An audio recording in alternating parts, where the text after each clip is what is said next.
Queridos, eu quero falar com você como viver um milagre de Jesus em sua casa.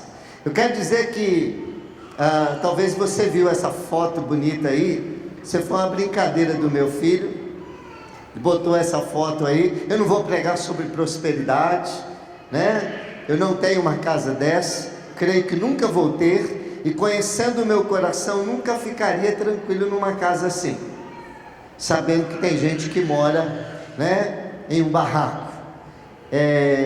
Mas não é dessa casa que eu quero falar. Eu quero falar do seu lar, da sua família, do seu casamento, dos seus filhos, a sua relação com a sua esposa, principalmente porque nós temos uma grande quantidade de maridos aqui, esperando por mulheres transformadas. Mas eu quero dizer para você que Deus, Ele não vai trazer uma mulher transformada para você e deixar que você continue o mesmo. Então Deus vai transformar sua esposa, mas você tem que procurar ser um homem transformado. Deus vai transformar sua mãe, mas como filho, você tem que procurar ser um filho, uma filha transformada, em nome do Senhor Jesus, amém? Como viver o milagre de Jesus em sua casa? Você pode abaixar a cabeça, fechar os olhos, nós vamos orar. Meu Deus, eu coloco a minha vida em suas mãos. Pai, eu não trouxe nada para a mesa, mas o Senhor é aquele que multiplica o pão e multiplica o peixe para alimentar a multidão. O Senhor do nada criou tudo que vemos e existe. Por isso agora, Pai, que a sua palavra, a mesma palavra que diz lá em João capítulo 1, que no princípio era o verbo estava com Deus e o verbo era Deus. Mesma palavra que diz que no princípio a terra era sem forma e vazia, e disse Deus: haja luz, e houve luz. Senhor, diga nessa noite também, abre a sua boca e diga: haja paz, haja vida, haja bênção nesta casa, haja mudança, haja transformação, haja libertação, haja salvação. Meu Deus, haja um milagre na família, no lar, na casa de cada um aqui nessa noite. Eu quero ser um canal em suas mãos, uma vasilha em suas mãos. Usa-me, Senhor, nessa noite, para que um milagre comece a acontecer e aconteça na vida, na casa e no lar de cada pessoa aqui, em nome de Jesus, amém e amém. Amém, queridos. Antes de nós falarmos sobre o texto, eu quero falar um pouquinho sobre a sua expectativa de viver uma mudança no seu lar, de viver uma mudança e uma transformação na sua casa. Querido, eu não sei quem que você está esperando, eu não sei quais são as dificuldades e os problemas que você tem com esta querida sua que está para chegar. Eu não sei quais são os problemas que você vive dentro da sua casa, os problemas de relacionamento. Eu não sei as lutas que você tem tido com esta pessoa ou por causa desta pessoa. Mas eu sei que o Deus de milagre está aqui neste lugar, e Ele quer transformar, e já transformou. Daqui a pouco nós receberemos mulheres transformadas pelo Espírito Santo de Deus. Mas o mesmo Espírito que está agindo lá desde sexta-feira, está aqui nesta noite. O Espírito de Jesus Cristo de Nazaré, que o ressuscitou dentre os mortos, e Ele quer operar na sua vida. Abre o seu coração e deixe Deus fazer um milagre na sua vida, em nome de Jesus. Quantos querem o milagre de Jesus na sua vida? Levante a mão e diga: eu quero, em nome de Jesus. Amém. Nós temos vivido tempos difíceis para a família nesses dias. Divórcio, separação. Nós temos vivido tempos de traição, tempos de briga, tempos de profunda decepção uns com os outros, tempo de drogas entrando nas nossas casas. Nós temos vivido um tempo difícil, mas eu quero ser boca de Deus para dizer para você que há uma esperança, que tem jeito sim para a sua família, para a sua casa, para a sua esposa, para o seu filho, para o seu casamento, para o seu relacionamento. Tem jeito sim para os seus pais, para a sua família. Há esperança, tem jeito sim. A Bíblia nos ordena, Jesus morreu e Ele ressuscitou, e a Bíblia nos diz que nós temos que ir por todo o mundo anunciando o Evangelho de Jesus Cristo. E a palavra Evangelho quer dizer boa notícia. Tem uma boa notícia de Deus para a sua vida aqui nesta noite. Ele é poderoso e Ele quer transformar a sua vida, a sua casa, o seu lar. Deus, Ele pode e Ele quer, basta que você queira também. Amém? E nessa noite eu quero dizer para você como ter uma casa transformada, como ter um lar transformado, como ter uma família transformada, como viver a transformação, como receber a boa notícia de Deus dentro da sua casa. A Bíblia fala de uma mulher, e essa mulher, ela não tinha uma boa fama. Essa mulher era conhecida como uma prostituta, ela era conhecida como uma adúltera, e a Bíblia fala da família dessa mulher, não fala dos pais dessa mulher. Provavelmente os pais haviam morrido, naquela época não tinha pensão, naquela época não tinha INSS. Se você era pobre, viúva e mulher, órfão, você dependia da misericórdia das outras pessoas, das esmolas das pessoas para não passar fome e nem morrer de fome. Não existia cartão de crédito. Você tem dinheiro, você come. Você não tem, você não come. E as mulheres naquela época, se é difícil hoje para as mulheres, imagina há 2000 anos atrás. As mulheres não encontravam emprego em qualquer lugar. Elas não encontravam a subsistência em qualquer lugar. Então elas tinham dois caminhos quando passavam por viuvez, ou quando elas eram novas e perdiam os pais.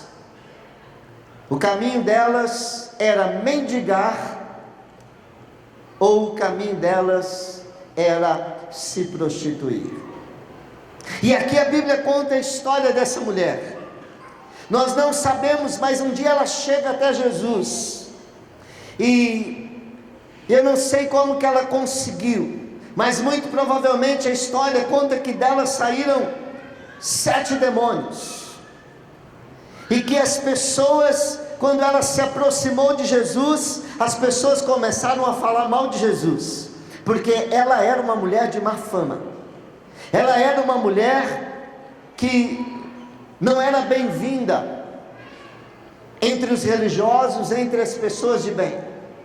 Mas ela se aproxima de Jesus e ela quebra um vaso de alabastro, um frasco de alabastro, e derrama um perfume caríssimo nos pés de Jesus. Bem, eu quero dizer para você que se você já pensou, você pensou em Natura, você pensou em Jequiti, você não tem ideia de que perfume nós estamos falando aqui. Nós estamos falando aqui de um perfume que você teria que economizar todo o seu salário durante mais de 1 ano para poder comprar este perfume. Aliás, você teria que economizar, não tenho os dados exatos aqui, mas você teria que economizar por vários anos. Cada centavo do seu salário, do seu suado dinheirinho, e não gastar nada para comprar esse vaso. Esse vaso, esse de alabastro, contendo dentro dele esse perfume caríssimo. Essa mulher um dia ela ouve falar de Jesus, e ela sabia que Jesus era um homem de Deus, que Jesus era um mestre, que Jesus ensinava a Bíblia, que ele falava de Deus, e ele falava sobre a justiça. Mas ela sabia, muito provavelmente por conta de não ter os seus pais, pela situação que ela vivia, ela então se prostituía para se subsistir, para a sua subsistência. Mas ela ouve falar de Jesus, ela escuta falar de Jesus, e ela sabe que Jesus está na casa de alguém muito importante. Mas mesmo assim ela vai até aquela casa, e ela então tem um encontro com Jesus. E ela chega diante de Jesus. Naquele momento ela sente os seus pecados, ela se arrepende dos seus pecados, ela se ajoelha aos pés de Jesus e começa a chorar aos pés de Jesus. E aí ela quebra aquele perfume e derrama aquele perfume. Todos aqueles meses, todo aquele dinheiro que ela investiu, talvez para uma aposentadoria, talvez para a compra, não sei, de alguma coisa que ela gostaria de ter, ela derrama tudo aos pés de Jesus, chorando, arrependida. A Bíblia não diz o que ela pensou, a Bíblia não diz o que ela falou, mas pelo que Jesus diz para ela, nós podemos fazer uma dedução de que naquele momento ela estava dizendo: Senhor, Tu és santo, e eu sou tão pecadora. Senhor, eu tenho feito tantas coisas erradas, eu tenho andado por caminhos, Senhor, tão tenebrosos, eu tenho feito coisas tão terríveis, mas eu estou aqui diante de Ti, Jesus, e Tu és santo, mas quando eu me aproximo de Ti, Senhor Jesus, eu não estou vendo, o Senhor não está me recusando, eu não estou vendo um julgamento, eu estou sentindo um amor vindo dos Teus olhos, Jesus, eu estou sentindo uma compaixão, eu estou sentindo o Senhor olhando para mim e dizendo: eu te perdoo, tem jeito para a sua vida, eu quero mudar a sua vida, Jesus, eu não importa o que eu tenho feito, eu não ligo mais para o dinheiro, Jesus, esse perfume aqui, Jesus, que eu levo comigo, que eu tenho medo que alguém roube, Jesus, o Senhor está enchendo o meu coração de paz, o Senhor está enchendo o meu coração de alegria. Por isso, Jesus, eu quero Te honrar, eu vou quebrar este perfume aqui, e eu vou derramar nos Seus pés, e eu quero dizer: eu me arrependo de tudo que eu tenho feito, de todo o pecado que eu tenho cometido. Aquela mulher tem um lindo encontro com Jesus, ela é perdoada, o seu coração é transformado, e de uma mulher que vivia na prostituição, ela se torna uma santa mulher de Deus, ela volta para sua casa. A Bíblia não diz que foi assim, mas eu imagino que muito bem pode ter sido assim. Ela volta para casa, ela tem 2 irmãos, o nome dessa mulher é Maria. Ela tem 2 irmãos, ela tem uma irmã que chama Marta, e ela tem um irmão que chama Lázaro. E ela chega para casa, e os irmãos já vêm para ela: já voltou da vida, Maria?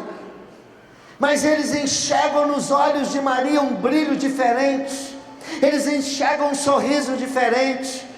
Mas a primeira coisa que eles notam é: cadê o perfume, Maria?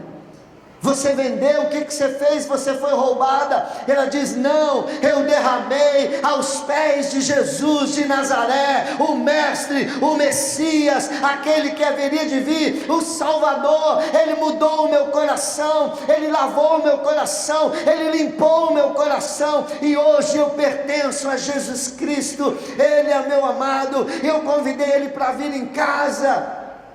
Maria, você está louca? A gente não tem o que comer. Você convidou esse Jesus para vir em casa? Quem é esse Jesus? E Jesus vem à casa então de Maria, e Maria apresenta Jesus para Marta, e Maria apresenta Jesus para Lázaro. E Jesus se torna então amigo íntimo daquela família. Jesus passa a frequentar aquela casa através de uma mulher que era uma das mais pecadoras. Ela tem um encontro com Jesus e ela e toda a sua casa é salva. Ela creu no Senhor Jesus. E a palavra de Deus que diz: crer no Senhor Jesus e será salvo tu e a tua casa, se cumpre na vida dela. Marta também tem um encontro com Jesus. Lázaro também tem um encontro com Jesus. Jesus passa a frequentar aquela casa, e aquela casa que era uma casa endemoniada, era uma casa cheia de demônios, porque essa mulher tinha 7 demônios. Mas ela foi limpa, ela foi purificada. Ela foi purificada. E agora aquela casa que era um inferno, porque aquela casa era uma casa, era a habitação de demônios.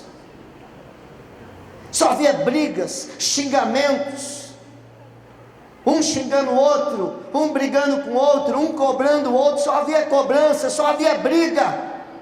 Não tinha paz naquela casa. Não era lar, doce lar, era inferno, lar infernal. Mas Jesus entrou no coração de alguém daquela casa, e quando aquele alguém volta para casa, ele leva Jesus para dentro da sua casa, e a casa então de Maria é transformada. Maria, Marta passam a andar com Jesus, Lázaro passa a andar com Jesus, mas o tempo vai passando, e Jesus sempre passava por ali para tomar um cafezinho, para filar uma boia, para um almoço, para um cafezinho da tarde, pousava por ali. Eles eram amicíssimos. Mas um dia Jesus faz uma viagem, e sabe o que aconteceu? Lázaro, ele fica doente. E o que é que todos esperavam? O que é que Maria esperava? O que é que Marta esperava? Que assim que Jesus soubesse que Lázaro estava doente, ele viria correndo. Mas Jesus não veio correndo. E nós vamos ler na história o que aconteceu. Abra a sua Bíblia em João capítulo 11. Nós vamos ler do verso 1 ao verso 44. João capítulo 11, do verso 1 ao verso 44.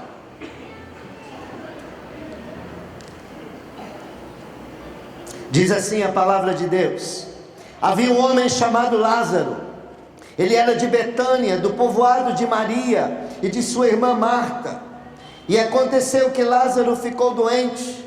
Maria, sua irmã, era a mesma que derramara perfume sobre o Senhor e lhe enxugara os pés com os cabelos. Agora você sabe de onde eu tirei essa história.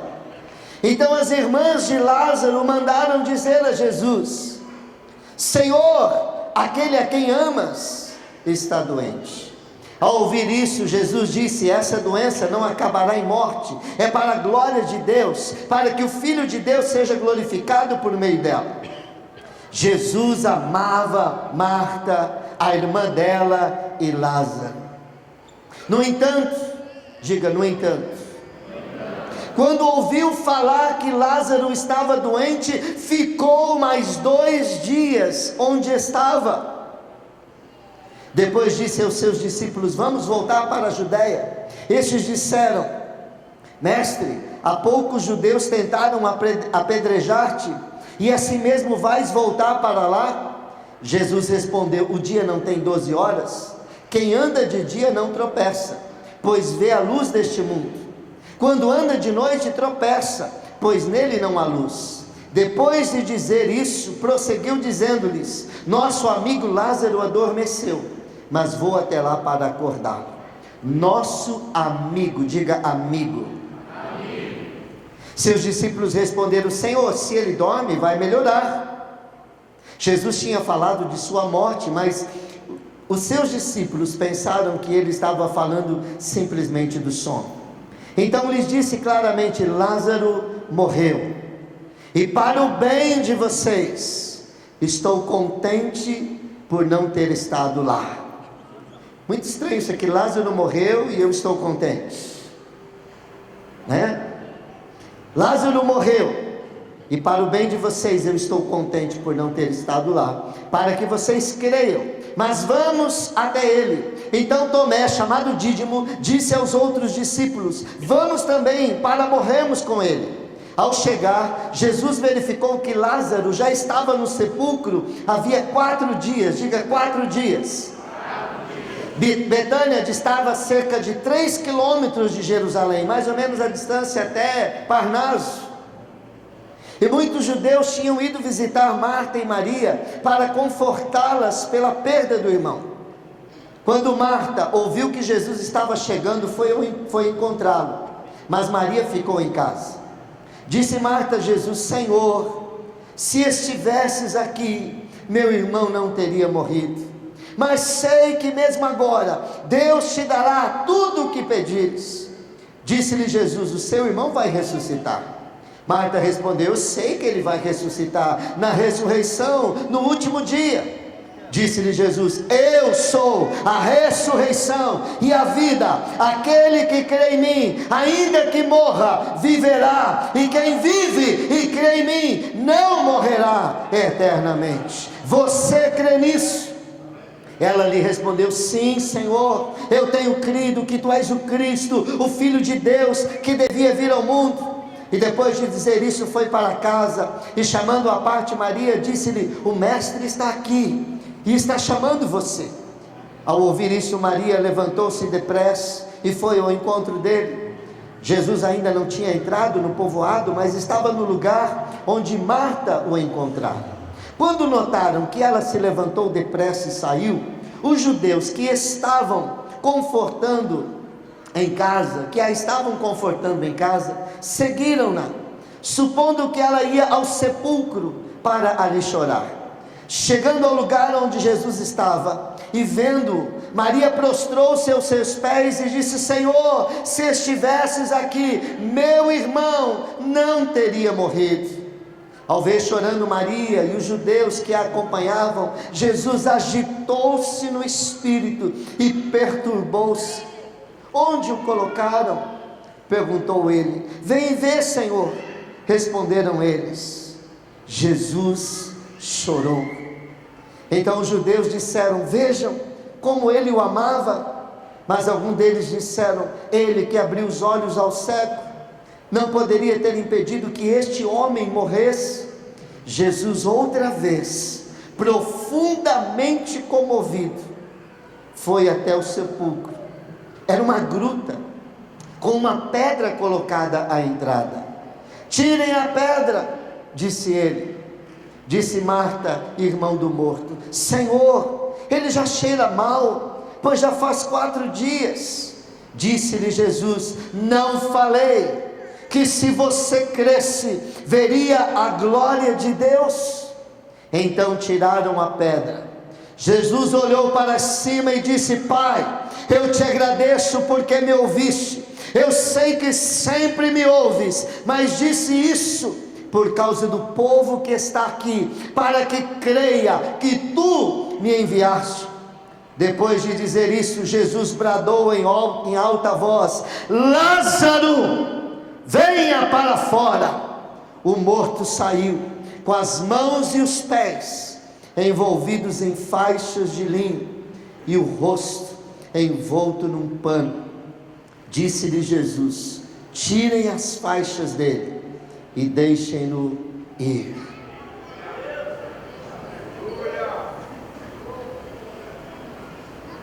Nós, às vezes, passamos por profundas tristezas, por problemas, dificuldades dentro da nossa casa, dores tão profundas. Não precisa ser uma morte, mas um filho nas drogas é como se tivesse morrido.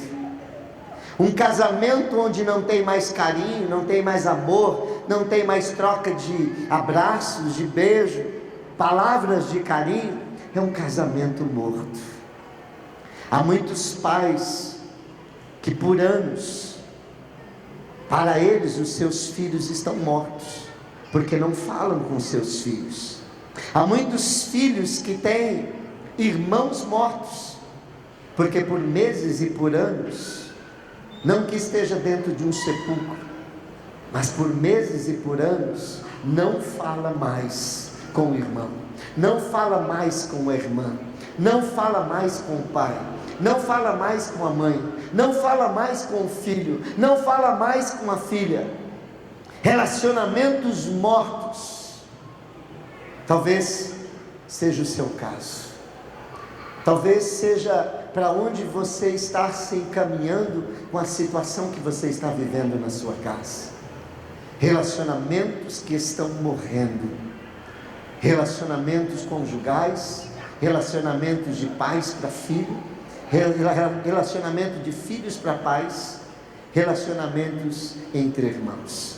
Se este é o seu caso, você está no lugar certo, você está num lugar de milagre, você está na presença daquele que ressuscitou Lázaro, e ele quer ressuscitar o seu casamento, o seu relacionamento, a sua vida. Ele quer trazer a mesma bênção que ele trouxe para a família de Lázaro, a mesma alegria, ele quer trazer para dentro da sua casa, nessa noite, em nome de Jesus. Quantos querem viver o milagre de Jesus na sua casa? Quantos precisam de um milagre de Jesus na sua casa? Levante com fé a sua mão, em nome de Jesus. É hoje o dia que você vai viver o milagre de Jesus na sua casa, em nome do Senhor Jesus. E eu quero mostrar como que Lázaro, como Marta, como Maria viveram o milagre de Jesus na sua casa. Eles fizeram algumas coisas muito simples, que você também pode fazer, para que você viva este milagre de Jesus na sua casa. Em primeiro lugar, Marta e Maria. Lázaro já estava, sem condições, mas Marta e Maria, talvez Lázaro, não sei se Lázaro podia falar nos seus últimos momentos de vida, eu não sei de que doença ele morreu, mas muito provavelmente é possível que Marta e Maria tenham ido chamar Jesus, porque Lázaro, quando estava ali convalescente na cama, quando ele estava moribundo, ele disse: chamem Jesus, chamem Jesus, chamem Jesus. Talvez Lázaro não pudesse falar mais, eu não sei qual era a doença, mas Marta e Maria disseram: nós precisamos de Jesus. Onde é que Jesus está? Alguém descobre para mim onde Jesus está. E eles descobrem, e eles mandam chamar Jesus. Querido, eu quero dizer para você, que se você, resolve o problema da microfonia para nós aqui, senão desliga o retorno. Se você precisa de um milagre de Jesus na sua casa, você precisa fazer o que eles fizeram. E o que eles fizeram, pastor? Eles mandaram chamar Jesus. Eles chamaram Jesus para as suas vidas, eles chamaram Jesus para dentro das suas casas, para dentro da sua casa. A Bíblia diz no verso 3: então as irmãs de Lázaro mandaram dizer a Jesus: Senhor, aquele a quem amas está doente.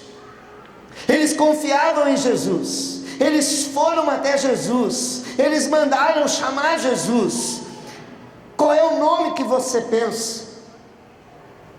Qual é o nome que vem à sua mente quando você está apurado, quando você está vivendo um problema na sua casa, quando você está vivendo uma crise no seu casamento, quando você está passando, um filho teu está passando por uma enfermidade? Qual é o nome que você clama? Eu não sei o nome que você clama, eu não sei o nome que você invoca, mas eu vou dizer para você, o nome que Lázaro, o nome que Marta e o nome que Maria chamavam é o nome doce e todo poderoso de Jesus Cristo de Nazaré.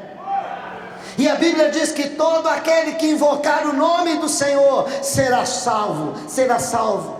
Todo aquele que chamar pelo nome de Jesus, todo aquele que invocar o nome de Jesus. Querido, eu não sei a sua situação, mas eu sei que se você começar a clamar pelo nome de Jesus, se você começar a dizer: Jesus, Jesus, Jesus, venha para a minha vida, venha para a minha casa, Jesus, eu te preciso no meu casamento, Jesus, os meus filhos precisam de ti. Jesus vai ouvir você, como ele ouviu ao chamado de Marta e de Maria. Chame pelo nome de Jesus. A Bíblia diz: aquele que chamar pelo nome de Jesus será salvo. Invoque o nome de Jesus. Mas eles não apenas invocaram o nome de Jesus, eles não somente chamaram o nome de Jesus. Em segundo lugar, eu vejo aqui que eles eram amigos de Jesus. Se você quer que Jesus venha à sua casa, se você quer o socorro de Jesus, não basta você chamar o nome de Jesus, você tem que ser amigo de Jesus. Diga assim: eu preciso ser amigo de Jesus. O texto diz, queridos, no verso de número 5, que Jesus amava Marta, a irmã dela, e Lázaro. Você pode dizer isso comigo? Diga: Jesus amava Marta, a irmã dela, e Lázaro. Lázaro, Marta e Maria eram amigos íntimos de Jesus. Jesus amava. Mas Jesus não ama todas as pessoas? Sim, Ele ama todas as pessoas, mas existe uma lei da reciprocidade. O amor de Jesus, ele não era sentido, ele não era experimentado por todas as pessoas de forma igual. Porque o amor não é uma questão apenas de você entregar, é uma questão de entregar e receber. Jesus entregava amor àquela família, e aquela família recebia amor e devolvia amor para Jesus. Ali tinha uma família que amava Jesus. Jesus, querido, Jesus era bem-vindo naquela casa. Você sabe o lugar quando você chega e você sabe que as pessoas ali gostam de você? Você sabe que não importa a hora que você chega numa casa e as pessoas, te recebem com alegria e falam: entra aí, vamos tomar um café, senta aqui, vamos assistir televisão comigo, ou vamos bater um papo. Você conhece pessoas assim? Eu não sei se você é assim, mas você conhece pessoas que são verdadeiramente amigas, que são amigáveis, que são receptivas, pessoas que são hospitaleiras, pessoas que gostam de você, e quando veem você, abrem aquele sorriso. Nós temos as pessoas que gostam de nós, temos pessoas que nos amam, e nós temos pessoas que nos suportam. Talvez você suporta o seu chefe no trabalho, não é? Talvez você tenha que suportar aquele professor chato da determinada matéria que pega no seu pé. Mas Marta, Maria e Lázaro, eles não tinham nenhuma obrigação de receber Jesus na casa deles. Eles recebiam Jesus na casa deles porque eles amavam Jesus, porque eles eram íntimos de Jesus, porque eles eram amigos de Jesus. Tem muita gente que acha que está fazendo um favor para Jesus de fazer uma oração de manhã. Tem gente que Jesus não tem nenhum espaço na sua casa. Jesus é um completo estranho. E Jesus não é alguém. Quando você recebe alguém íntimo na sua casa, você quer saber se alguém é íntimo? É aquele que não pede água para você. Aquele que não pede água é aquele que é íntimo na sua casa. Aquele que é íntimo, ele vai lá na geladeira, ele vai, existe o entrão também, que é outra história, mas eu estou falando daquele que tem amizade, que é íntimo, aquele que chega e ele é amigo, ela é amiga. Querido, Jesus se sentia em casa, na casa de Marta, de Maria e de Lázaro. Deixa eu fazer uma pergunta para você: Jesus se sente em casa na sua casa? Jesus, ele faz parte da família. A hora que ele quiser passar lá, tomar um café, jantar, ficar até mais tarde, tem o quartinho dele, tem a cama dele. Ele se sente à vontade na sua casa, ele tem a chave da sua casa, ele tem o controle remoto do seu portão, ele tem a senha do seu computador, do seu celular, ele tem a sua senha da internet. Jesus é seu amigo íntimo. Jesus, ele era amigo íntimo de Maria, de Marta e de Lázaro. E eu quero dizer para você que quando Jesus tem amigos íntimos, e eu quero dizer para você que a Bíblia diz que nem todo mundo é amigo de Jesus. Então vamos falar um pouquinho mais tarde, quem que é amigo de Jesus? A Bíblia já fala aqui que tem 3 pessoas que são amigas de Jesus, que amavam Jesus, e que Jesus amava essas 3 pessoas. Quem quer aqui ser íntimo de Jesus? Quem quer ser amigo de Jesus? Receber Jesus na sua casa e na sua vida, e fazê-lo se sentir à vontade na sua vida. Eu lembro de uma ocasião, que Jesus, ele fica orando, depois de uma noite de muito trabalho, ele fica orando no monte, e ele pede para os discípulos, diz assim: olha, atravessem o lago. Era chamado Mar da Galileia, ou Lago de Genezaré, mas era um lago bem extenso, e às vezes se formavam ondas enormes, dependendo do temporal, do vento, e ficava muito agitada a água, e muitos barcos viravam ali, algumas pessoas até perdiam a sua vida. E Jesus, era alta madrugada, mais de 3 horas da manhã, ele tinha ficado para trás para orar, e lá do alto do monte, sabe o que acontece? Jesus vê os discípulos que estão no barco remando com dificuldade, que a ventania, aquele temporal, as ondas, e eles estão lutando pelas suas próprias vidas. Naquele momento Jesus vê a dificuldade, sabe o que Jesus faz? Jesus fala: tem um amigo precisando de mim. E quando um amigo está precisando, o que a gente faz? O amigo que é amigo mesmo do peito, o que ele faz? A Bíblia diz que ele é mais chegado que um irmão, que na hora da dificuldade, às vezes um irmão de carne deixa a gente na mão, mas o amigo, ele é para toda ocasião. E Jesus é um amigo. Quando você inicia uma amizade com Jesus, ele nunca vai te deixar na mão. Ele é amigo de todas as horas. E ele está no alto do monte, ele está orando, falando com Deus. De repente ele vê os seus amigos no meio do mar. Querido, é 3 horas da manhã, alguém de cima do monte consegue ver a quilômetros de distância alguém no meio de um lago, no meio de um mar, que está com um barco ali lutando. Não qualquer amigo, mas Jesus não é qualquer amigo. Ele é o Filho de Deus, ele é o Deus Todo-Poderoso, e ele vê os seus amigos lá no barco. Sabe o que ele faz? Ele sai, e naquele momento ele está limitado a um corpo, mas os seus amigos estão lá precisando, os seus amigos estão em perigo.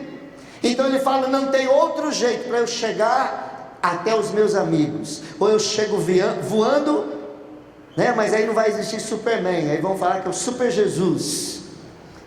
Ele fala: então eu vou andando sobre as águas. E Jesus vai andando sobre as águas. Jesus quebra uma barreira, ele quebra uma lei da física, ele quebra uma lei natural para socorrer os amigos que estão ali prestes a se afogarem. Querido, se você for amigo de Jesus, se for preciso, ele quebra a lei da gravidade, ele quebra a lei da física, ele quebra a lei da química para socorrer a sua vida, porque ele socorre os seus amigos, ele socorre aqueles que o amam, ele socorre aqueles que têm intimidade com ele. É assim com Jesus. Mas, pastor, Jesus ficou lá 3 dias ainda. Jesus ficou, mas não é porque ele não se importava, é porque ele tinha propósitos. Diga: propósitos. Se ele volta antes, ele simplesmente ia curar Lázaro, mas ele não queria curar, ele queria ressuscitar. Ele queria que a glória dele fosse manifesta de forma mais grandiosa e mais gloriosa na vida daquele homem. Às vezes a gente acha que se Deus é amor, por que ele está demorando de me socorrer? Por que ele não estava distante, ele estava a 3 quilômetros, rapidinho se faz um trajeto de 3 quilômetros, mas ele demora 4 dias, porque ele tinha propósitos, mas ele amava. Quando ele chega lá, João 11:25 diz: Jesus chorou. 11:35, Jesus chorou. Ele se importa, Deus se importa com você. Talvez você está orando, você está pedindo ajuda, você está pedindo socorro e nada está acontecendo. Se nada está acontecendo é porque Deus tem propósitos. Se você está clamando, se você está buscando, espere que o socorro de Deus virá sobre a sua vida. Mas isso não significa que Deus não se importa com você. Deus provou que Ele se importa conosco de uma vez por todas na cruz do Calvário. Amém? O amor de Jesus já foi provado por nós. Ele morreu por mim e por você. Ele se importa, mas Ele tem propósitos. E por isso, mesmo amando Marta e Lázaro e Maria, Ele se demora um pouco mais. Mas, querido, um dos privilégios de ser amigo de Jesus, eu não sei o tamanho daquela cidade, mas não é difícil que dentro de 4 dias naquela região, não é difícil que mais de uma pessoa tenha morrido. Não é difícil. Não é difícil que Jesus, ao chegar naquela cidade, tivesse mais de um velório. Mas Ele estava no velório de quem? Ele estava consolando a família de Lázaro. Por que Ele estava consolando a família de Lázaro? Porque Ele era amigo, porque Ele era íntimo. Era por isso que Ele estava lá naquela casa, porque eles tinham uma amizade, eles consideravam Jesus. Jesus quantas vezes tomou água, tomou refeições, dormiu ali na casa de Lázaro. Então, você quer viver um milagre na sua vida? Diga comigo: chame Jesus. Diga comigo: seja amigo de Jesus. Mas em terceiro lugar, diga comigo: creia em Jesus. Quando Jesus chega, Ele fala para Marta: se você crer, você vai ver a glória dos céus. Depois chega Maria e Ele fala para ela: se você crer, você vai ver a glória dos céus. Querido, Deus, Ele quer fazer um milagre. Verso 21, disse Marta a Jesus: Senhor, se estivesses aqui, meu irmão não teria morrido. É verdade, mas sei que mesmo agora Deus te dará tudo o que pedires. É profético isso. Verso 32, chegando ao lugar onde Jesus estava e vendo, Maria prostrou-se aos seus pés e disse: Senhor, se estivesses aqui, meu irmão não teria morrido. A família de Lázaro acreditava, eles criam em Jesus, que Jesus era o Messias, o Filho de Deus, que Ele era o enviado de Deus, o ungido de Deus, que Ele era o Todo-Poderoso. Eles criam que Jesus poderia fazer qualquer coisa, que se Jesus estivesse ali, o irmão delas não teria morrido. É uma família de fé. Diga: uma família de fé. Querido, se você quer salvar a sua família, você precisa ser um homem de fé. Você precisa ser uma mulher de fé. Você precisa ser alguém de fé. Você precisa crer em Jesus. Crer não é só crer que Ele existe. Até o diabo crê que Jesus existe. Você precisa confiar. Você precisa entregar sua vida na mão dEle. Você tem que crer que Ele pode e crer que Ele vai fazer. A Bíblia diz que aquele que se aproxima de Deus precisa crer que Ele existe e que Ele é galardoador daqueles que o buscam, ou seja, que Ele abençoa quem busca Ele. Você precisa ter fé. É a fé que agrada o coração de Deus. A fé move o coração de Deus. A fé move montanhas. Você precisa crer em Jesus Cristo. Você precisa depositar sua confiança inteira de que Ele pode, Ele transforma, Ele é poderoso. Amém? A Bíblia diz: crê no Senhor Jesus Cristo e serão salvos tu e a tua casa. Crê em Jesus, crê em seu poder. Ele pode salvar sua vida, sua família, sua casa, seu filho, seu casamento. Ele pode salvar você dessa falência financeira. Ele pode curar você, Ele pode libertar você, Ele pode restaurar o seu casamento, a sua família. Creia em Jesus. Jesus, querido, Ele não age num ambiente que não tem fé. A Bíblia diz que Jesus, Ele foi para onde Ele nasceu, onde ele foi criado, melhor dizendo. E a Bíblia diz que Ele não pôde fazer ali muitos milagres, por causa da incredulidade.